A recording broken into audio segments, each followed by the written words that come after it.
민족 정신 그러는데 그게 민중 정신이라는 얘기예요. 네. 일단 거기 또 러시아로 가가지고 나로가 됐잖아. 부나로드 운동의 그 그렇지. 나로드군요. 네. 그게 또 민중 속으로. 그렇지. 네. 여기 이제 들어왔어. 그게 민중에서 자성적으로 생긴 리더야말로 이건 영웅이거든. 그런 각도에서 영웅이 몇 사람 등장이 됐지. 아, 누구입니까? 응? 그게. 네.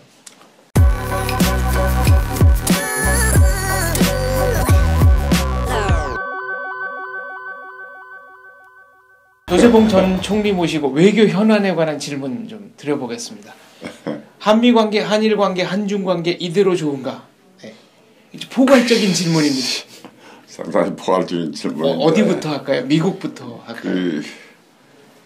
복잡합니다. 뭐 네. 미국보다도 지금 세계적인 그 판도를 놓고 보면 EU 지역에 속하는 건 뭐 그런 대로 네. 안정이 돼 있고 또 뭐 저쪽에 이슬람권 문제 IS와 관련해서 그 네. 문제가 있고 지금 제일 이 군사적으로 이 긴장 상황으로 가는 지역이 바로 아시아 지역입니다. 네. 세계에서. 근데 이제 지금 그 속에서 한국이 아직 통일도 안 된 채 이 강대 세력의 각축전으로 나오고 있는데 일본은 평화헌법이라고 하는 것을 가졌지만은 사실상 그게 국제정치상으로 보면 정상적인 국가는 아니었습니다. 군대를 안 가지고 있다고 하는 게. 그래서 이제 군대를 뭐 자위대라고 하는 것을 가지고 있었지만은 지금은 그럼 전수방위였으니까 그걸 좀 이제 그렇지. 헌법 개정을 하겠다는 얘기죠. 활발한 군사 활동을 하겠다고 하는데 그렇다고 해서 뭐 과거에 무슨 뭐 일본이 뭡니까 제국주의 시대 같은 네, 침략 그런 걸 할 수 있는 것은 아니고 네. 단 이제 정상국가로서의 그것도 섬나라이기 때문에 네. 이 복잡한 이 아시아 지역의 판도에서 뭐 그렇게 가는 거는 이런 이해는 할 수 있는 겁니다. 할 수 있는 건데 중국 이제 우리하고는 일본도 관계가 있고 물론 미국도 관계가 있고 중국도 관계가 있는데 우선 아시아 지역을 이야기를 하자면 중국이 지금 나와서 갔다 보면 움직이는 것이 기정사실로 해서 인정을 받겠다 하는 식으로 나옵니다. 지금 남중국해의 그 산호초를 콘크리트 부어서 섬으로 만든 그 말씀을 하시는 거죠. 그러니까 뭐 인접과 협의를 해서 하는 것이 아니고 네. 뭐 이 전문적인 용어를 써서 이야기를 하자면 쇠딱공플리 네. 기정사실로 해가지고 그걸 가지고 밀고 나가려고 하는 이런 거겠는데 거기 플러스 그럼 한반도로 한국에 대해서는 어떻게 하느냐. 지금 이 중국이 나가는 것을 갖다 보면 저쪽 북쪽은 무슨 새로운 뭐라 할까 실크로드 네. 같은 걸 뭐 계획을 한다 하고 있는데 사실 그 실크로드는 한국이 먼저 이 발상을 했던 겁니다. 정부 이 KTX 만들면서 네. 그걸 연장을 해가지고 시베리아 철도로 해서 유럽으로 연결시키기 위해서 그 구상을 했던 거거든. 한일 해저 터널로도 이제 일본과 연결한다 이런 원대한 구상이 있었습니다. 그래서 이제 그건 그때 그건데 그때 상황하고 지금 상황하고 이제 다르죠. 근데 이제 박근혜 정부는 뭐라 그럽니까 그걸. 무슨 정책 뭐 유라시아 무슨 이니셔티브가 내용이 전부 경제적인 것만 강조를 하고 있어요. 국제 정치적인 내용은 다 빠져 있네요. 그러니까 경제적인 그 이외의 거는 강조가 안 되고 있다 이 말이에요. 네. 그 이야기는 뭐냐 하면 통일된 이후에 있을 수 있는 이런 얘기를 갖다 하고 있어요. 네. 목표는 좋은데 네. 우선 그걸 하려면 북을 어떻게 뚫고 나가느냐 하는 문제가 가장 중요한 문제라 이 말이에요. 그래서 그런 것에 대한 것은 평화적으로 신뢰 구축으로 이렇게 자꾸 강조를 하는데 국제정치라고 하는 것은 하나의 정치적인 공동체로서 소위 민족국가 혹은 국민국가라고 하는 것이 있고 그것은 당연히 군사력을 포함해서 나가는 겁니다. 네. 근데 이제 그런 의미에서 보자면 그런 측면이 작동해야 되는 요소는 전혀 언급이 없이 신뢰 회복 뭐 이것만 하는데 이거는 심하게 이야기를 하자면 노사 협상에나 해당될 일이지.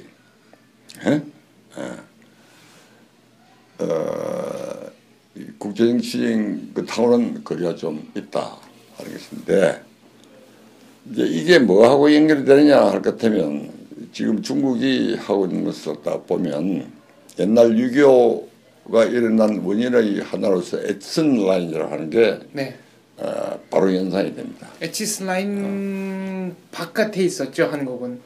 그 에슨 라인 바깥에 있었어요. 네, 미국의 방위선 바깥에 바깥에서 한국이 이제 있었어요. 일본, 이제 한국, 대만 이거 전부 빼고 네.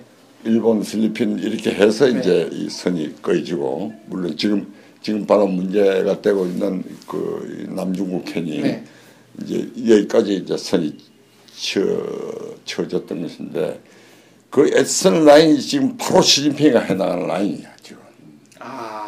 네. 어? 역사는 반복이 되는 거고. 그 역에슨 라인. 네. 그러니까 남북한 한반도 양쪽을 갖다가 중국의 영향권 안에 넣는 거야. 그렇게 하고 일본에 대해서는 미국하고 밀접한 협조관계 있잖아요. 일본에 대해서는 일본의 과거의 행적을 갖다가 규탄을 하면서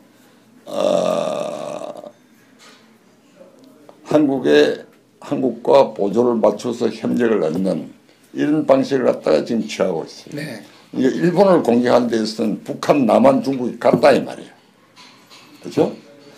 그래서 네. 임시정부 청사도 중국이 돈을 내서 만들고, 뭐 안중근 말하는 또 만들고. 그러니까 지금 상하이 임시정부 를 중국 정부가 뭐 복원을 한다든가 하얼빈에 그렇지, 있는 그건 안중근 우리가, 기념관 만들어주고 그렇지, 한다는 게 그건 중국의 양해를 얻어서 우리가 네. 우리 돈으로 할 일이지 중국이 해줄 일은 아니다 이 말이야.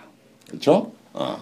저도 그렇게 생각을 합니다. 네. 그렇게 해서 남북한을 포함해서 한반도 전체를 중국의 영향권 안에 넣는 그렇게 해서 일본을 약화시킨 것은 우선 명분을 국제적인 명분을 갖다가 약화시키는 공격을 갖다가 지금 취하고 있다 이거예요. 그게 그 에디슨 라인이 에디슨 라인으로 시진핑 라인이 돼버린 거예요 지금. 움직이는 것이. 자, 그러면 아주 구체적인 질문 하나만 더 여쭙겠습니다. 남중국해에 중국이 이제 국제법상 섬이 아닌 걸 섬이라고 우기는데 미국은 의도적으로 군함을 이른바 그 안으로 들여보내서 일촉즉발까지는 아니지만 군사적인 긴장이 상당히 높아지고 있습니다. 쉽게 전쟁까지는 가지 않을 겁니다. 그러나 대한민국은 가지 않는데 외교적인 수단의 하나로서 군사적인 시위를 하는 것이죠. 그리고 그걸 시위를 안 할 수 없는 것이 그 바로 밑에가 말라카 해부로 해서 배가 지나가는 데란 말이에요. 근데 그쪽은 미국이나 일본이나 뭐 또 싱가포르 우리를 봐서도 그게 일종의 그 생명선에 관계되는 그렇습니다. 네. 의미를 가지고 있는 곳이라 말이에요. 그리고 그걸 갖다가 중국이 이항권을 행사해가지고 중국의 이항권 안에 들어간다고 그러면 미국으로서는 안전의 이 선이 바로 캘리포니아로 가게 되는 거예요. 바로 캘리포니아로 가게 돼요.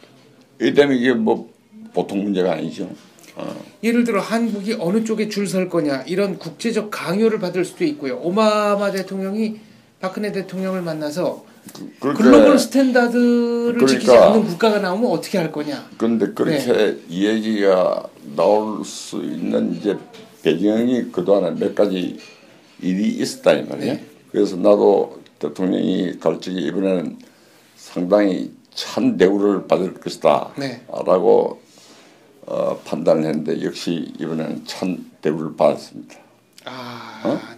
물론 천도 없었고 부통령한테 적당히 미루어서 그냥 그걸 하고. 그러니까 외교는 굉장히 정밀하게 계산된 프로토콜이 있는 거기 때문에 사소한 거 하나하나가 의미를 담고 있는 거죠. 그런 면에서는 이제 차가운 대접을 받았다고 차가운 대접을 받았죠. 그리고 이 두 정상이 나와서 그 국제법에 어긋난 일을 중국이 할 적에는 한국도 발언을 해주길 바란다 하는 거. 이거 쉽게 그렇게 동맹국끼리 그런 이야기가 나올 수 있는 게 아닙니다. 근데 그런 이야기가 나오는 것이 왜 그러냐 할 것 같으면 뭐 몇 가지 이유가 있는데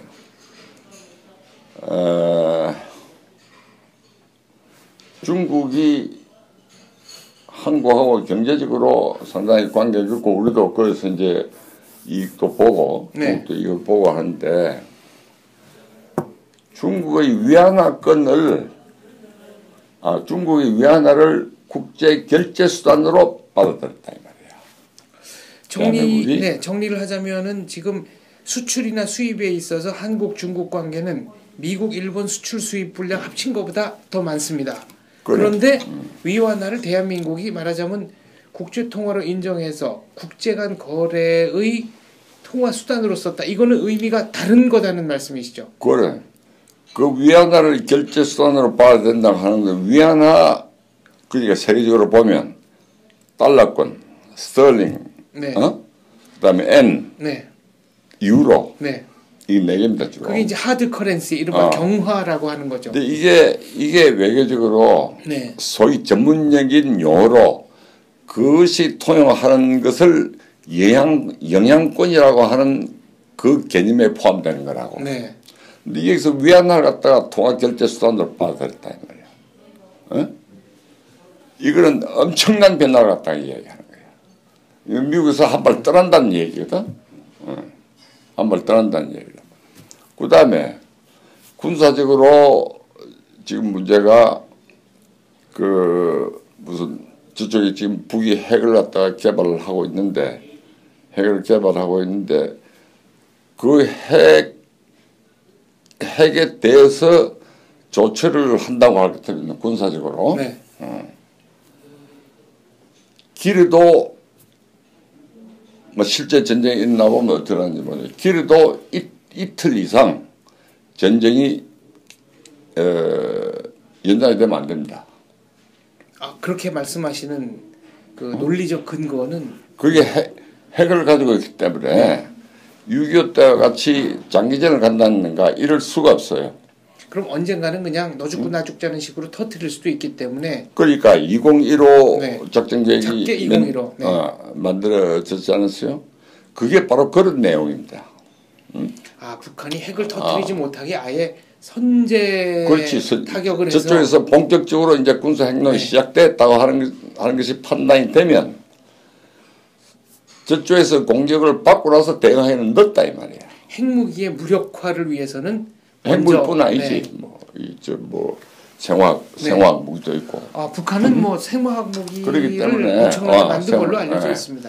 많이 그래서 한국은 생화학 무기 같은 것에 대해서는 언론도 별로 크게 보도 안 하고 문제도 안 삼고 있는 일입니다. 그러니까 그런 상황에서 먼저 이쪽에서 타격을 받고 나서 한다고 하는 이미 시간이 늦다 이 말이야.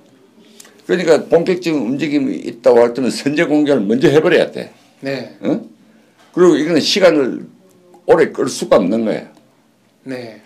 빠르면 24시간 아니면 48시간 내에 전쟁이 끝나야 돼요. 그런데 이 비밀조차가 오픈이 되어버렸습니다. 작전 계획인데 이것도 새 나가버렸다 이 말이에요. 그러니까 미국으로 보면 미군이 여기 주둔하고 있는데 유일하게 미군 지상군이 주둔하고 있는 데가 지금 한국입니다. 저쪽 뭐 싸우는 것 말고 중국하고 저렇게 나하고 위안화를 갖다 받아들이는 걸 갖다 보면 지금 현재 대한민국이 국제 정치적으로 좌냐 우냐라고 하는 걸 규정하기도 어려운 상황이 돼 있어요. 이영작 박사께서는 미국이 이번에 이제 전투기 뭐 핵심 기술을 안 줬다든가 뭐 기타 이런 게 더 이상 한국과는 비밀을 공유하지 않는다는 징표고, 그 이유 중에 하나는 좌성향의 정치 세력이 집권한다면 그 정보가 바로 북이나 기타 다른 적대국으로 가기 때문에. 좌성향 정권이 집권한 그 이제 노태우 정권이 끝나고부터 네. 군사적인 비밀에 대한 신뢰는 깨져버렸어요. 아, 김영삼 정부 때부터 네. 이미. 네. 네. 모든 협의를 해가지고 그걸 해놓으면 그 정보가 바로 그 다음날 북한에 가 있는 거예요. 응? 그래서 미국 정보부가 일부러 거짓 정보를 한국 정부에 통보하고 그게 북으로 가나 안 가나를 말하자면 시험해봤다는 소문도 있었습니다. 그건 내가 모르겠지만. 소문입니다. 네. 그건 내가 모르겠지만 이렇게 지금 보안이 허술한 이런 상황이란 말이에요. 그러니까 미국 쪽에서 이쪽에 대해서 불편이라고 할까 묻는 것을 갖다가 보면 대한민국이 혹은 대한민국을 지키는 군인이 어느 순간 지금 당장이라도 어느 순간이라도 죽을 수 있다고 하는 판단을 하고 있지 않느냐 이걸 질문을 해요. 네. 응? 그 이야기는 뭐냐 그렇다면 그 사람들 예를 들어서 얘기를 하는데 그게 뭐냐면 지금 아프간에서 싸우고 IS하고 싸우잖아요. 그럼 그 저쪽의 상대의 이 전술이나 이런 걸 봐가지고 그게 업투데이트하게 전부 미국이 맞춰 나가는데 네. 그것보다도 저쪽이 더 먼저 변해간다 이야. 네. 응? 한국은 뭐가 바깥에서 변하고 있고 그 변하는 데 대해서 어떤 준비를 갖다가 하고 있냐 이 질문이 나온다고. 응?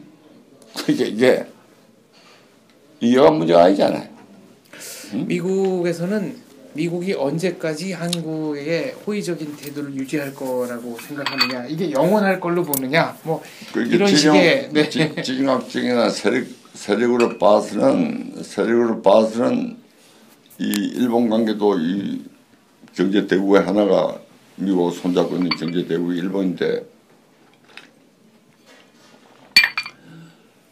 일본을 방어하기 위해서도 뭔가 국제법상으로 해린이 어쩌고 찾는 거는 이제 법적인 것이고 네. 이걸 가능하면 멀리 방선을 갖다가 쳐야 된다 이 말이야.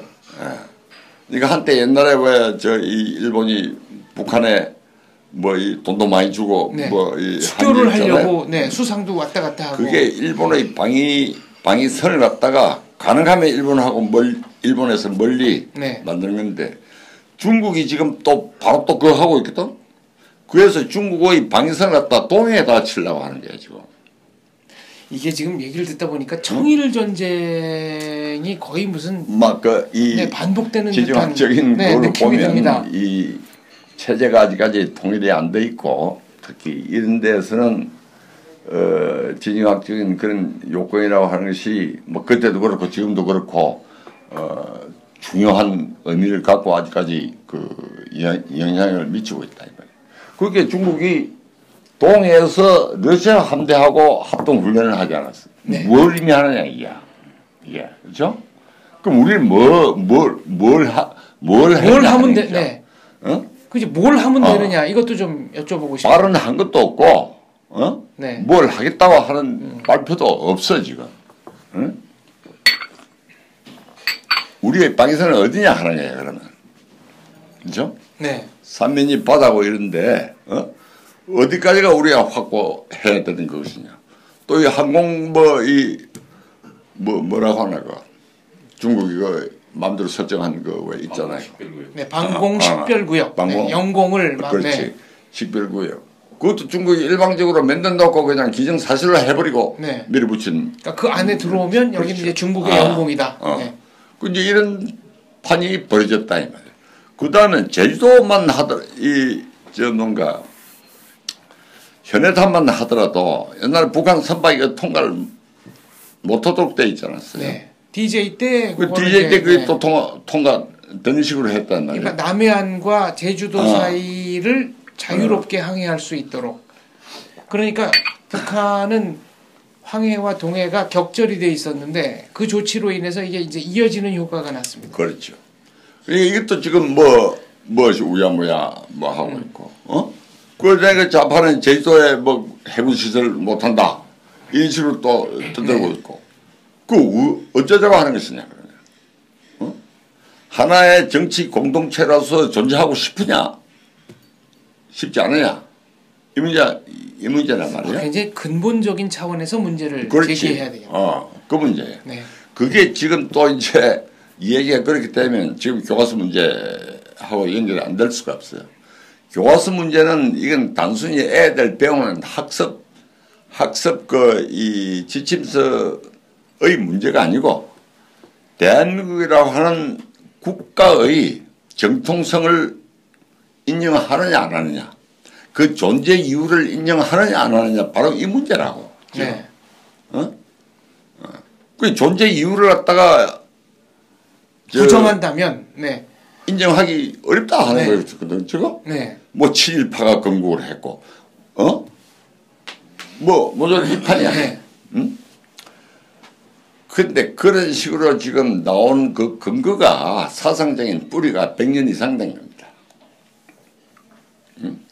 이제 이 한말부터 네. 시작해가지고 그 지금까지 구한말부터 이어져온 네. 쫙 지금까지 여전히 그대로 연속돼서 내려오고 있습니다. 근데 좌쪽에서 그렇게 이야기하는 것이 독립운동 옛날 할 적에 이 사상에 뿌려진 그게 알게 모르게 머리에 박혀가지고 지금 이렇게 나오는데 네. 그 뿌리는 또 일본이 아베가 지금 노는 것하고 뿌리가 똑같아요. 아베가 그런 걸 모르면 이상한 발언을 하는 저 정세현사처럼 보이는데 그렇지 않습니다.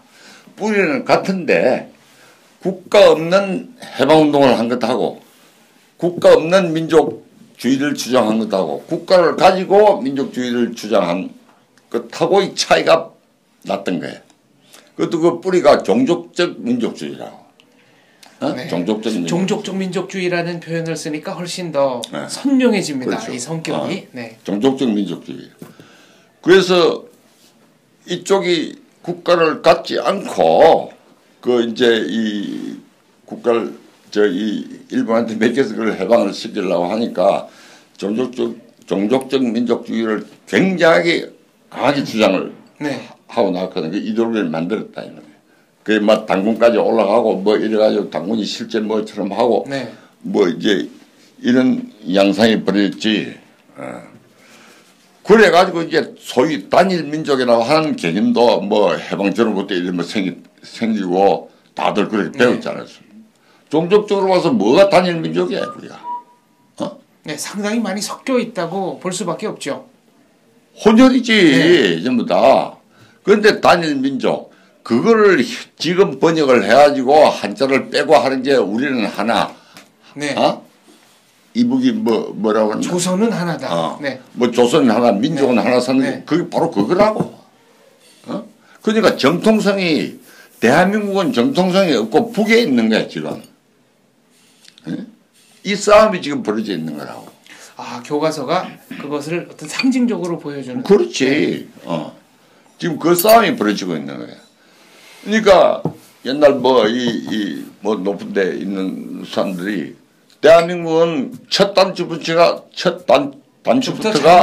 잘못 네. 끼웠다든지 태어나지 말았어야 할 나라다. 이름의 헌법이라든지 하는 게 전부 그런 발상의 근거를 갖다 둔 표현들이라는 말이야. 네. 그래서 국제정치적인 거 하고 이제 내부적인 거 이 전부 다 지금 합해가지고 움직이는 거예요. 일본에 대해서는 전부 다 같은 네, 비교적 비슷한 목소리가 나옵니다. 그런데 통일 문제를 갖다 놓고 민족 이러면 우파도 말을 못해. 그게 무슨 의미를 갖다가 가진 것이냐. 종족적 아까 내 이야기했던 그것과 독일발 정치적 낭만주의가 합해진 거라 이거야. 응? 네. 독일발 낭만. 네. 그러니까 독일서 이 출발을 했던 낭만주의가 일본을 통해서 들어오고 이게 아시아에 이 동북아시아에 영향을 갖다 미치는데 그게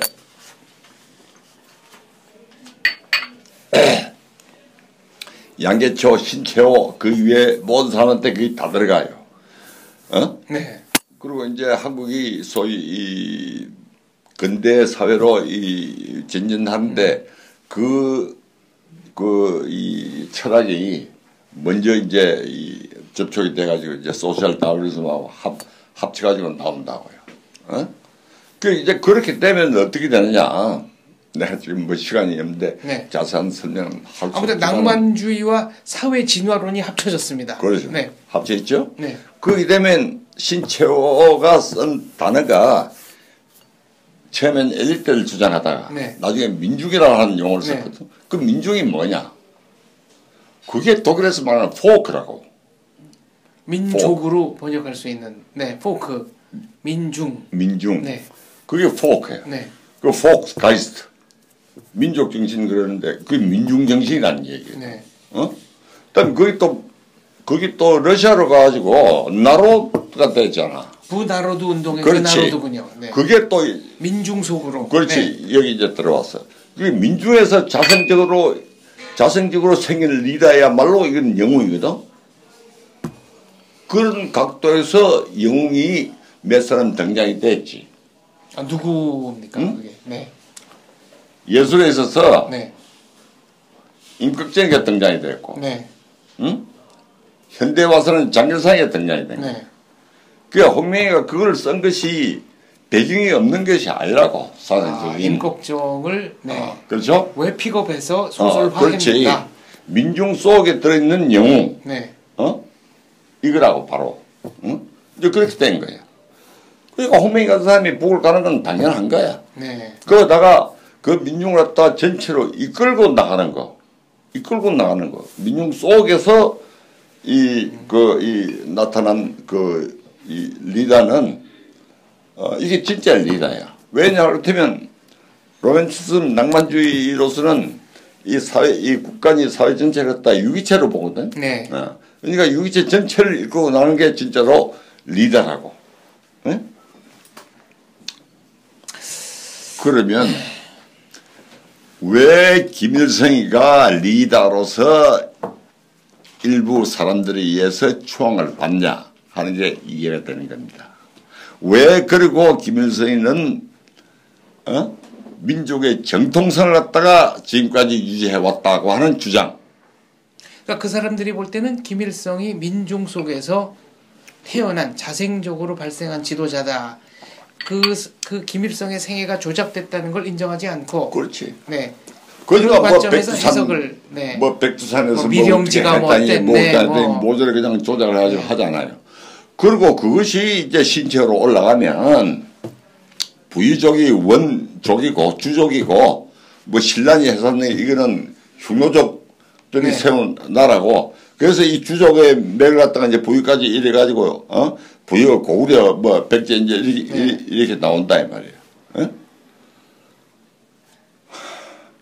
그렇게 해서 정통성을 갖다가 주장을 하는데 그 이제 이 종족적인 그 민족주의가 그 당시에 일어나면서 전부 그 민족의 시조를 갖다가 찾는다고. 네. 일본은 아마데라서 오미카미 찾고 여기는 그 영어로 이제 당군을 찾고. 네.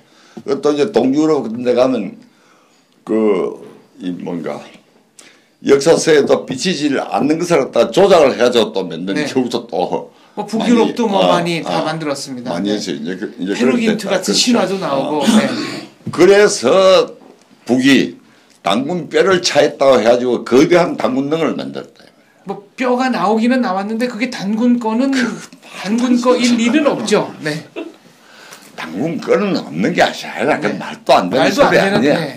그래가지고 당군능을 만들어. 그 정통성을 갖다가 자기들한테 있다고 상징하는 네. 상징화시킨 거예요. 그거에 대해서 대한민국의 초대 문교부 장관을 했던 안호상 씨가 거의 참배를 했다고 또. 안호상 씨는 독일에서 낭만주의가 한참 기세를 갖다가 떨칠 적에 피태적인 사람의 영향을 갖다가 직접 받고 온 사람이에요. 그리고 그 피태의 영향이라고 하는 것은 중국을 통해서 신초까지 들어갔다 이 말이에요. 피태의 영향이. 네. 아와 비아의 투쟁하는 그 아라오라는 게 피태가 이야기하는 이시라고. 거기에 대해서 저는 아와 비아의 투쟁이다. 이제 조선 상고사 첫머리입니다. 역사란 무엇이뇨? 아와 비아의 투쟁이니라. 그러면 좋은데 그 투쟁에서 아가 지면 어떻게 되는 겁니까? 그러니까 아가 그 철학에서 아가 지면 할 말이 없어. 그 졌다 이 말이야. 네. 그거 하기 전에 신채호는 무장 투쟁, 전쟁, 이 고토 회복, 네. 이 무장을 가지고 싸워야 된다고 하는 것 갖다가 주장을 했거든. 그래서 졌다 이 말이야. 네. 그게 단순히 해방을 위한 이 사상이 아니라 세계를 보는 그게 세계관이었다고. 이게 갑자기 이제 서양하고 이제 연결되고 하니까 이 세상 전체를 갖다가 지구에서 세상 전체를 어떻게 봐야 되느냐. 이렇게 이제 보니까 약육강식이고 적자 생존이고 이렇게밖에 안 보인다 이 말이에요. 그래서 이제 자강운동이니 뭐니 해가지고 이제 한쪽은 바로 싸우자 하는 거고 한쪽은 실력을 양성해가지고 싸우자 하는 거고. 무실력행 안창호의. 네. 안창호도 그 영향을 갖다가 크게 받은 사람이거든. 네. 아무튼 말씀을 듣다 보니까 이제 어느덧 뭐 마무리할 시간이 돼서 바로 이제 촬영을 마쳐야 되는데요. 얘기를 듣다 보니까 지금 벌어지고 있는 교과서 논쟁이라는 것은 세계사적인 맥락에서 이해했을 때 그 온전한 모습을 드러낸다. 저는 이렇게 좀 새기겠습니다. 전체 네. 각도에서 보면 그런 건데 이게 좌가 지금 주장하는 게 내 판단으로서는 굉장히 시대착오적인 네. 판단이에요. 알겠습니다. 그러니까 네. 종족적인 민족은 있지 정치적인 의미에서의 시민이라는 건 없어요. 종족적 민족주의, 좌익들이 주장하는 종족적 민족주의는 시대착오적인 이념이다. 오늘 방송의 결호로 삼겠습니다. 감사합니다.